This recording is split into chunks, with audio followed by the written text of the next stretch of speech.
Atos 16, versículo 26. Vamos ver aqui? E de repente sobreveio um tão grande terremoto que os alicerces do cárcere se moveram, e logo se abriram todas as portas, e foram soltas as prisões diga glória a Deus, e foram soltas as prisões de todos.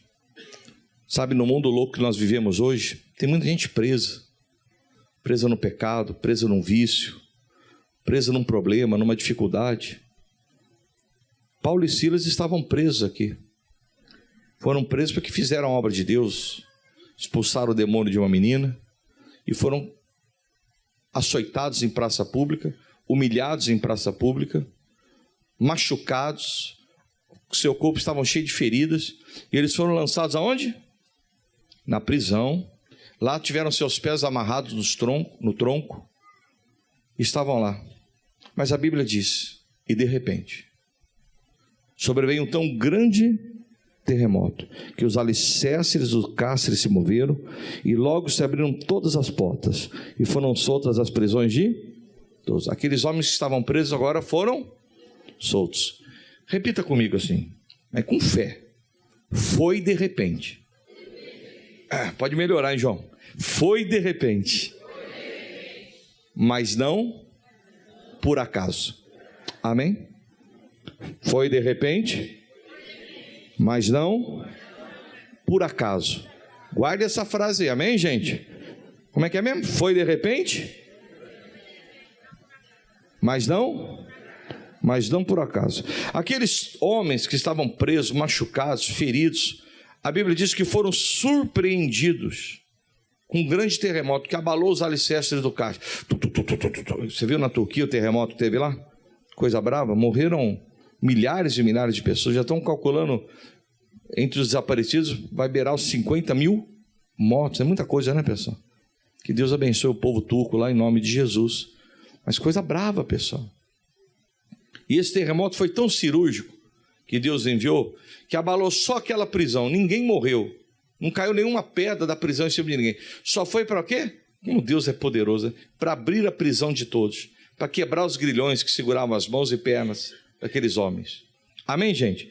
Então eles foram surpreendidos por um grande terremoto. Foi mas não por acaso. É sobre isso que eu quero falar com você. Foi de repente, que a Bíblia diz, e de repente sobreveio um tão grande terremoto que os alicerces do cárcere se moveram, e logo se abriram todas as portas e foram soltas as prisões de todos. Então nós vamos falar sobre isso. O que é que Deus viu nesses homens para operar de uma forma tão sobrenatural? Eu espero que a partir de hoje Deus possa ver em mim e você isso que viu naqueles homens que nós vamos citar aqui. Amém? Porque foi uma coisa sobrenatural e foi de repente, mas não por acaso. Vamos lá? Capítulo 16. Deus quer surpreender você, meu irmão. Deus quer nos surpreender. Diga amém, gente. Mas o que é que Deus viu nesses homens para surpreendê-los de tal forma, né? O que é que Deus viu em Paulo e Silas? Vamos lá, capítulo 16, verso de número 16. E aconteceu que, indo nós à oração, nos saiu ao encontro uma jovem que tinha um espírito de adivinhação, a qual, adivinhando, dava grande lucro aos seus senhores. Vamos por partes aqui. E aconteceu que, indo nós à oração, foi de repente, mas não por acaso. Eles tinham um momento do quê? De oração. Você quer ser surpreendido por Deus, mas não ora? Como é que é isso? Você, eu quero ver Deus me surpreendendo no ano de 2023. Eu quero prosperar, eu quero, né? Mas peraí. O que é que Deus viu naqueles homens? Precisa ver em nós. Eles tinham um momento do quê? Um momento de oração. E indo nós à oração. Você tem que ter um momento de oração, meu filho, me perdoe. Não dá mais, o enrolation tabajara não dá mais. Não dá para enrolar mais não, meu irmão. De passar dias e dias sem falar com Deus, ou fazer aquela oração xoxa antes de dormir, meu irmão, precisa mudar. Ele diz, chegai-vos a mim e eu chegarei a vós outros. Eles tinham um momento de oração. Não foi por acaso, foi de repente. Mas não foi por acaso. Paulo e Silas tinham um momento do quê? De oração. Quer ser surpreendido, quer ser abençoado, mas não tem vida de oração? Que negócio é esse? O que é isso? Vamos orar, igreja. Os que buscam ao Senhor, de nada tem falta. Quantos querem ser surpreendidos por Deus, digam amém. Foi de repente. Eles foram surpreendidos, mas não foi por acaso. Eles tinham um momento de oração com Deus. Tenha um momento de oração diário. Acorde. Que hora que você acorda para trabalhar? 5 horas da manhã? Acorda às 4 a partir de hoje. Ah, não consigo. Consegue? Quando é do mundo ficava embalado? Consegue sim. Vamos mudar a nossa vida. Quantos querem ser surpreendidos? Digam amém.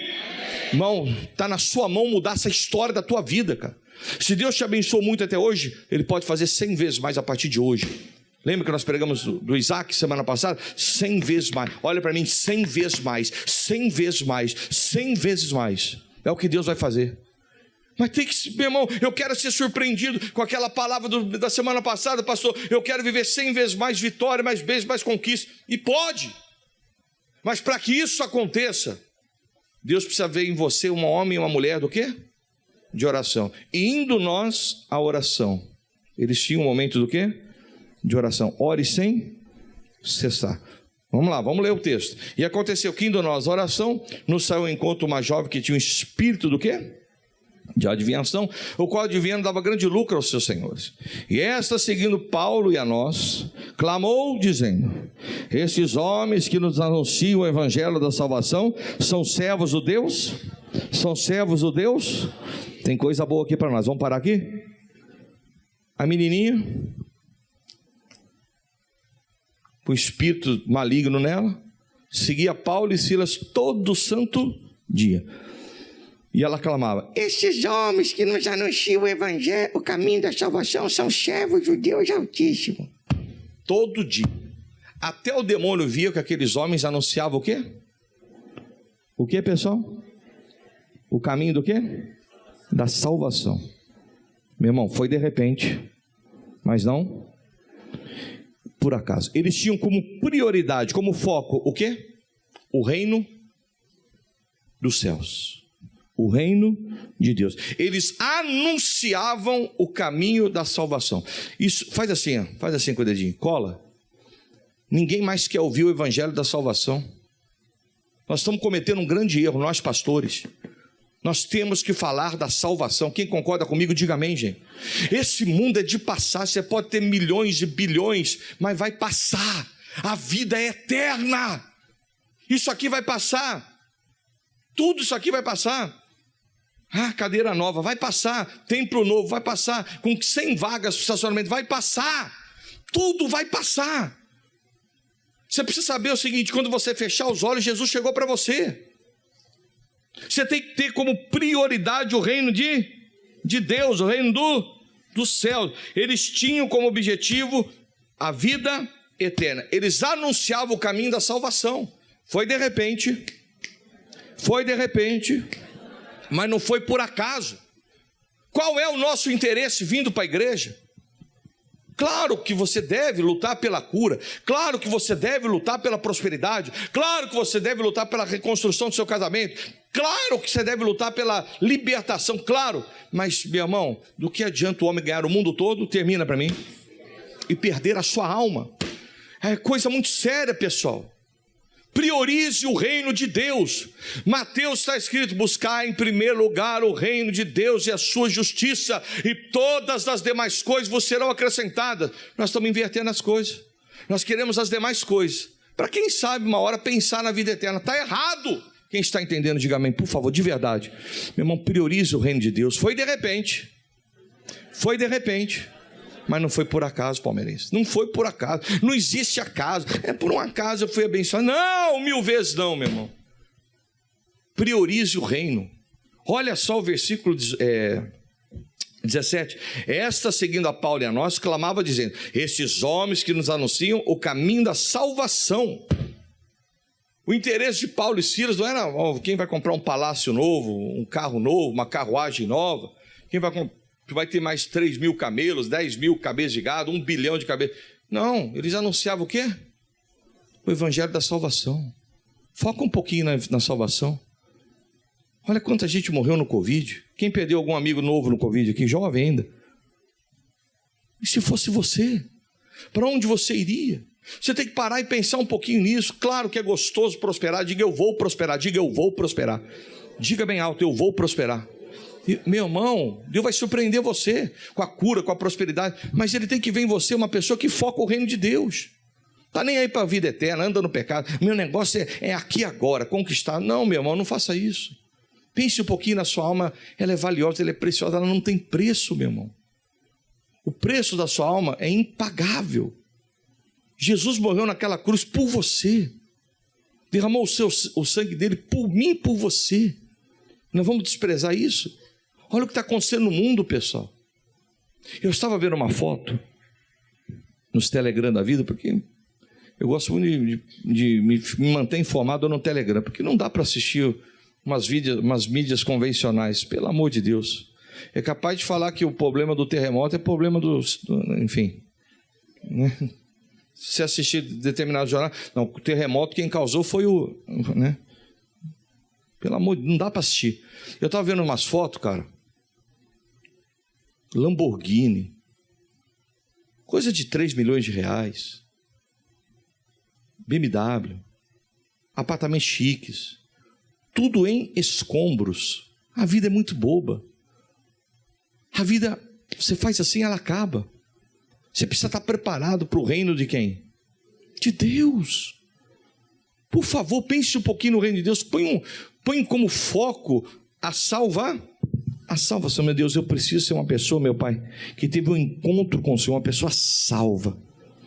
Eu preciso trilhar o caminho da salvação. Eu preciso pensar um pouquinho. O meu objetivo tem que ser a vida eterna.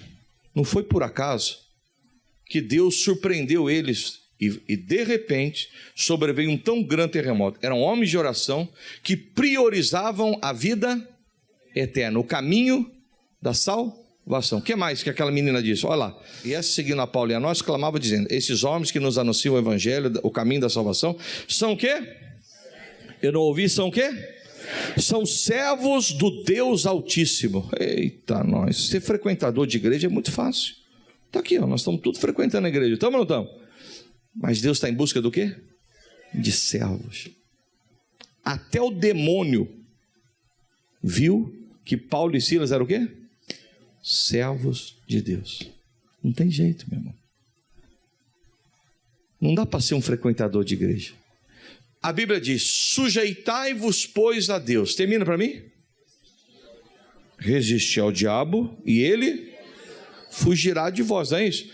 Para que o diabo fuja, primeiro eu tenho que me sujeitar a quem? A Deus. Quem se sujeita a Deus é o quê? É servo. Agora a palavra diz: faça isso, não faz. Faça aquilo, não faz. Mas que servo que nós somos? Aqueles homens eram servos de Deus. Foi de repente, mas não por acaso. Amém, gente? Eram servos de Deus. Você pode fazer parte da membresia, você pode ser pastor, você pode ser amigo de pastor, frequentador de igreja. O que você precisa ser mesmo é o quê? Servo de Deus. Se sujeitar a quem? A Deus. Não seja servo do dinheiro. Não seja. Seja servo de quem? De Deus. Não ponha o dinheiro na frente de Deus, por favor. Claro que nós vivemos num mundo capitalista. Claro que nós vivemos num mundo onde é gostoso prosperar. Mas ainda melhor é passar... Meu Deus do céu. Incomparavelmente melhor é herdar a vida eterna. E só servo de Deus é que vai herdar. Sirva a Deus. Se sujeite à palavra. Está na igreja roubando disso, está na igreja mentindo, está na igreja no pecado, está na igreja adulterando, está na igreja com amante, está na igreja fornicando. Ah, mas como é que é servo assim? Foi de repente, Mas não foi por acaso que Deus enviou um terremoto. Deus quer enviar um terremoto lá na sua empresa, lá na sua casa, lá no seu casamento, para abalar os alicerces do inferno em nome de Jesus, para abrir a prisão de todos da sua casa em nome de Jesus. Mas o que Deus vê em você? Certamente Deus viu que Paulo e Silas eram homens de oração, trilhavam o caminho da salvação, priorizavam o caminho da vida eterna e eram o quê? Servo de Deus. Mas diz mais, vamos lá.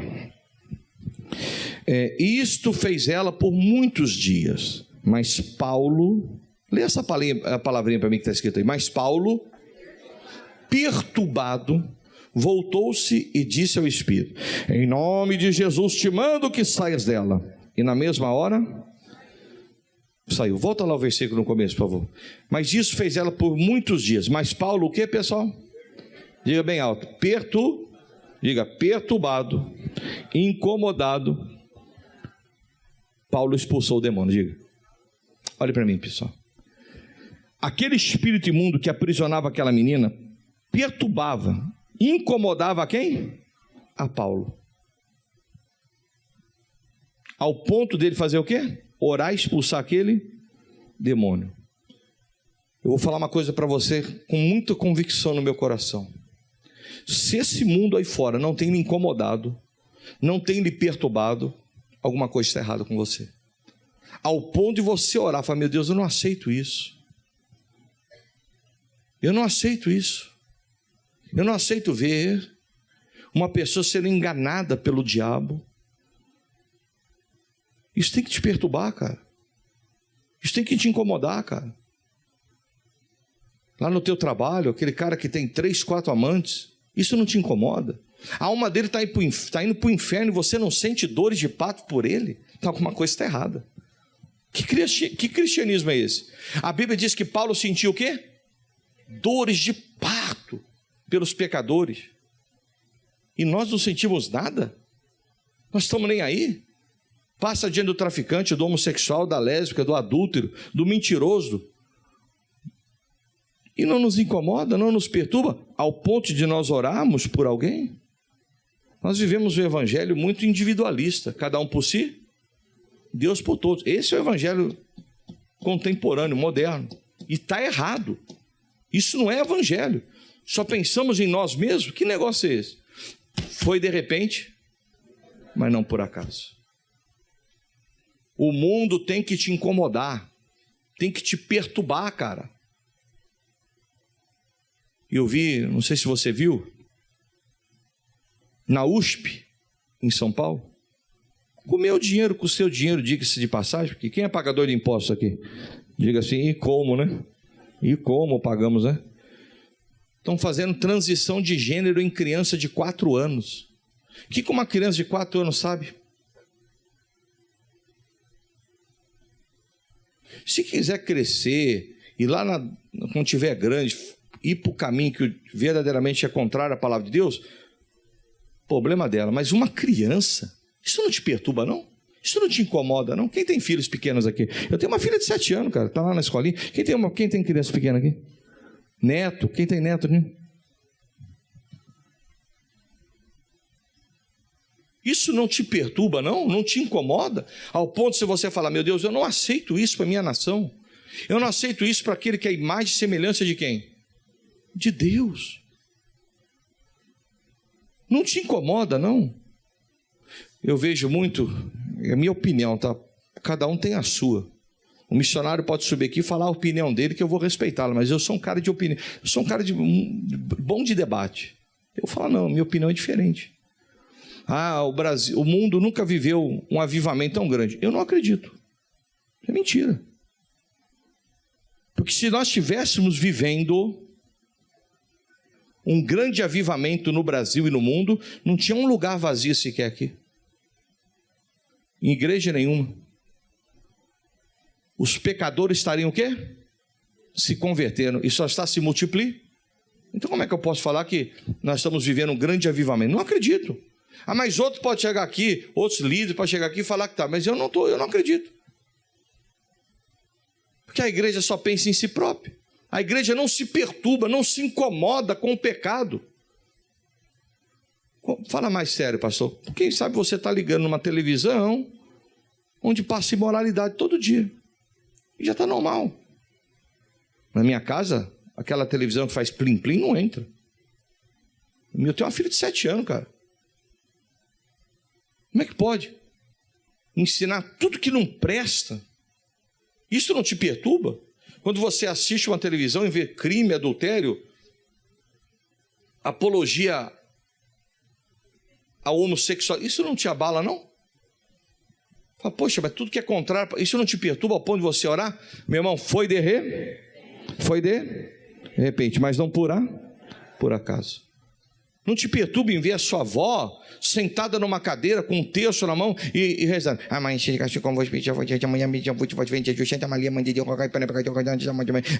Ave Maria, Ave Maria. Isso não te perturba, não? Quantos aqui tem familiares que 6 horas da tarde são religiosos, estão lá com o terço na mão? Tem ou não tem? Estou errado ou estou certo? Isso não te perturba? Estão indo para o inferno, idolatrando. E você está normal, não te perturba mais, não te incomoda nem um pouco. Estou tranquilo, eu estou bem. A vovó, eu amo a minha avó, da boca para fora nós amamos todo mundo, eu te amo. Eu quero ver orar por você. Nós precisamos despertar a igreja. Quem está entendendo tudo, diga amém. Quem sabe não era, eu não sou coach, pessoal. Não tenho essa habilidade. Eu sou pregador do evangelho, diferente. Não espere nada mais do que eu venho aqui, suba para pregar a palavra, de dar prioridade para o reino de Deus. O dia está próximo, hein? O dia está chegando. Os sinais estão mostrando abertamente isso. E parece que a igreja de Jesus está num sono profundo, que não está se apercebendo disso. Olha para o que está acontecendo no mundo. Por favor, desperta, ó tu que dormes. Deus quer surpreender você sim, nesse mundo? Claro que quer. Pode te levantar, levanta o pobre do pó, cura, liberta, restaura, diga amém, gente. Mas Ele quer mostrar a vida eterna, a Jerusalém celestial. Ele quer que você cruze os portões da Jerusalém celestial. Por favor, não vacile. Por favor. Olha o que Deus via em Paulo e em Silas. Homens que se perturbavam, se incomodavam com o pecado. Se incomodavam com as coisas desse mundo, se incomodavam em ver alguém endemoniado, e muitas vezes o endemoniado está do seu lado e você não se incomoda, lá no trabalho, você já está você até ri com ele, você até se conforma, você até fala, que legal, foi para a balada, ficou com outro homem, ficou com outra mulher, que legal, já está assim, já está se conformando, não te perturba mais, não te incomoda mais. Foi de repente, mas não por acaso. Versículo 25, por favor. Perto da meia-noite, Paulo e Silas oravam e cantavam hinos a Deus, e os outros presos os escutavam. Olhe para mim, querido. Perto da meia-noite, todo mundo descansando, machucados, feridos, porque tinham apanhado muito. Você pode ver isso aqui que eu estou falando, do versículo 19 a 24, você vai ver Paulo e Silas sendo presos, humilhados em praça pública, açoitados, feridas no corpo. Coisa brava. Foram jogados da prisão no mais profundo cárcere. Lá estava Paulo e Silas, e a Bíblia diz que esses homens faziam o quê? Oravam e cantavam hinos. O que você faz na adversidade? Reclama bastante, né? Gosta de murmurar, né? De lamentar. Gosta de falar, não aguento mais, não sei o que está acontecendo, esse pastor é fraco, igreja é fraca. É muito fácil falar isso. Transferir culpa é a coisa mais fácil que tem. É a coisa muito fácil. Eu transfiro o meu problema, a minha coisa. Se vocês não tem cadeira vazia, quem é você que não trouxe alguém? A senhora que não trouxe. É muito fácil fazer isso. Quero ver evangelismo na rua. Quero ver trabalho. Quero ver a igreja buscando almas na rua. Diga amém, gente. Mas não é isso? Porque reclamar é muito fácil. Paulo e Silas, no momento de aflição, no momento de penúria, feridos, machucados, oravam e cantavam hinos a quem? a Deus. Foi de repente, mas não foi por acaso. Note, tinha um momento de oração, priorizavam o reino de Deus, eram servos de Deus de verdade, homens que se sujeitavam a Deus. Foi o próprio demônio que falou, né? Eram pessoas que se perturbavam, se incomodavam em ver alguém verdadeiramente possuído ali, orar, ao ponto de orar para libertar a menina. E era o quê? Eram homens de oração e louvor. Eu acredito que muita gente que até ora, mas e o louvor? A coisa mais difícil que tem na hora da luta, na hora da adversidade, louvar a Deus. É difícil. É muito. Você até ora, mas depois da oração, o que ligou na terra, está ligado onde? Eu orei e tal, daqui a pouco já está reclamando, em vez de louvar. Em vez de chamar a existência as coisas que não são como já se fosse, louvando a Deus, está reclamando, está murmurando, está lamentando, está duvidando, está questionando. Paulo e Silas não. No momento de dor, eles oravam e louvavam a Deus. Meia-noite, feridos, presos, eles se esforçaram, se dedicaram. A Bíblia diz no Salmo 89, 19, socorri um que é esforçado. Se esforce um pouquinho mais. Foi de repente, mas não foi por acaso. Não existe acaso. Ninguém que está nesse salão aqui vai entrar no céu por acaso. Ninguém. Guarde isso que eu estou falando.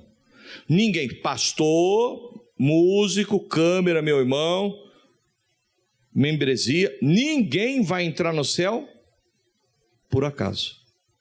Ninguém. Acorda, igreja. Olha o que Deus viu em Paulo e Silas, que Deus possa ver em vocês a partir de hoje.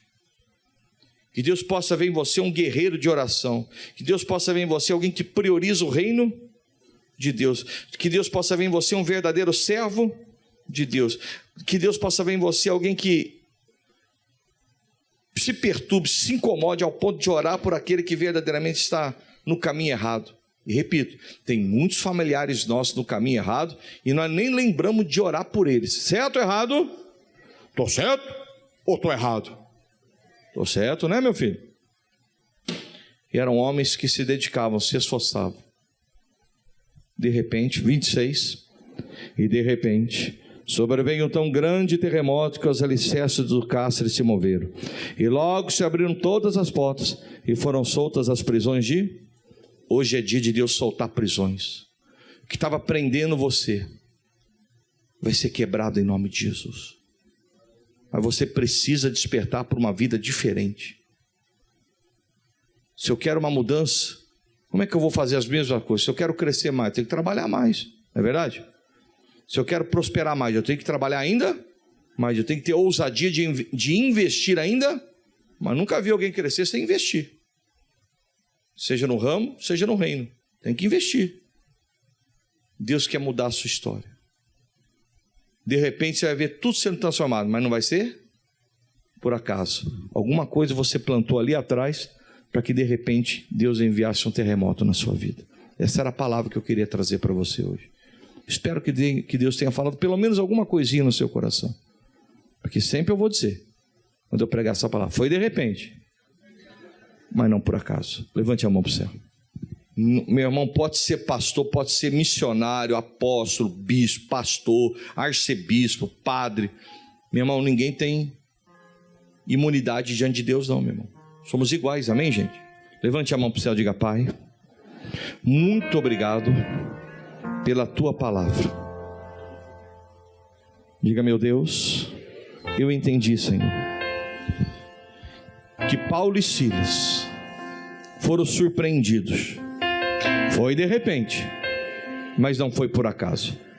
Diga: meu Deus, em nome de Jesus, hoje eu aprendi que o Senhor viu neles homens de oração, e eu estou precisando orar mais.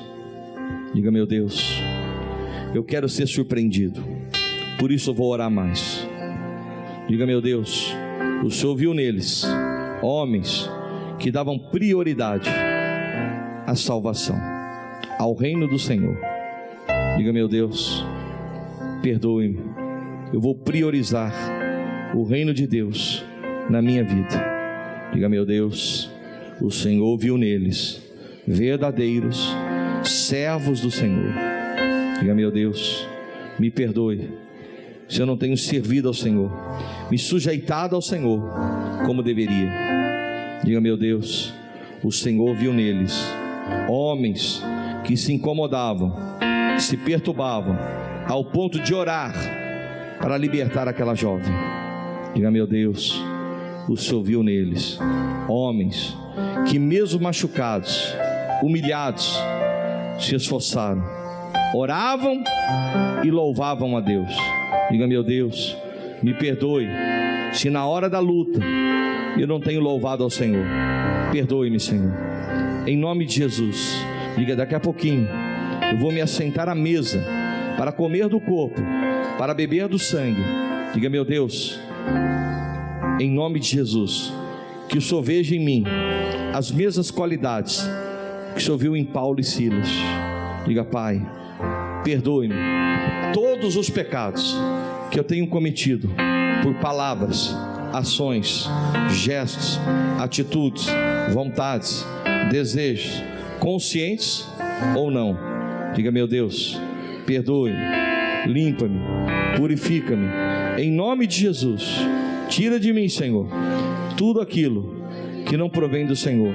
Diga: meu Deus, em nome de Jesus, eu te peço, se pequei por palavras, por intenções, por pensamentos, por gestos, perdoe-me, limpa-me, purifica-me, em nome de Jesus.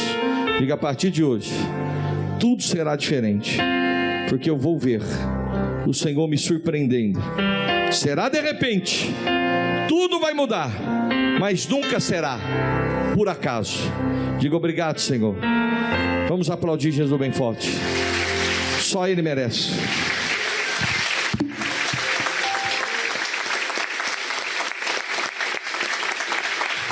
Amém? Deus vai mudar a sua história em nome de Jesus. Deixa Deus lhe guiar. Amém?